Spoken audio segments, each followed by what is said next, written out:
What is something that you have learned that you didn't know before you started? With YouTube, Yeah. everything. I didn't know how to do YouTube. Like I tried to start my own YouTube channel. Um, it wasn't great. Like it just is pretty bad actually. I haven't updated anything there. I think since like 2015 or 2017 maybe. Um, but yeah, I basically came in without much knowledge. But over time, I guess what I really learned, I guess starting from Ahrefs is YouTube SEO. So like I find it to be just so stupid simple now because there's not as much competition.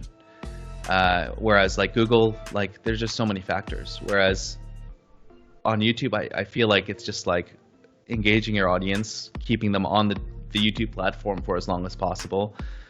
Basic meta related things like your titles, descriptions, and tags. I don't think it even does anything, to be honest with you. But it's just attention. It's an attention platform. So if you can hold people's attention for longer, naturally you just start ranking. It's crazy. It's just crazy how fast it works. And in terms of like channel authority, like anytime we publish anything with the word SEO in the title, as soon as we publish that video, we'll rank in the top 3 for like an hour or two. It just happens. And then they're just kind of like trying to figure out where we should go. And it's just kind of an interesting thing. Same with keyword research or link building. It's literally as soon as we publish, it's just boom at the top for a little bit, starts moving around a little bit.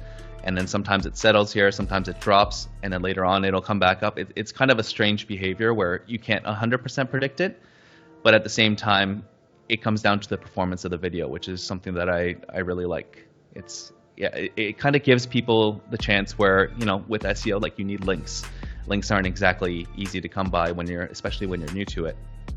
And so I feel like it gives the more talented people, I guess, a chance to actually rank without having the marketing know-how that's required in SEO.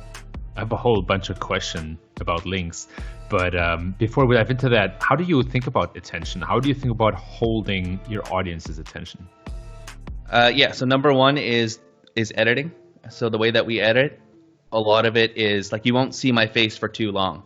And people get tired of looking at my face. And I'm not offended, like I get it. And so, you know, we'll switch between screencasts with more complicated things where like if I'm explaining how crawling works, then, you know, we'll use an animation because that's a lot better than static images or something like that. And because we have a person who can do that for us, you know, we're able to create those things. So we basically try and create something that's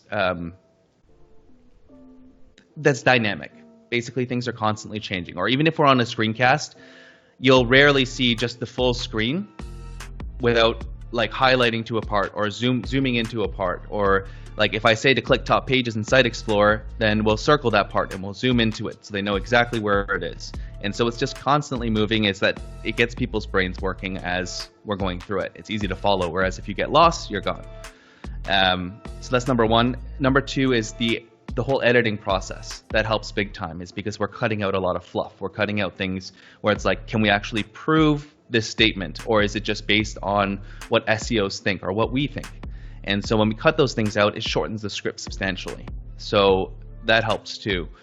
And then there are other parts where you look at that we learned from previous videos. So in one of the videos, I said, take a screenshot and let's move on to the next part, or something like that. And what happens on the screen is there's a list of keyword modifiers, and the screen kind of pops out for a second with like a flash sound. So it's like, take a screenshot and let's move on. And then it's the next screen. But what ends up happening is that you start to see a bump in the audience retention graph.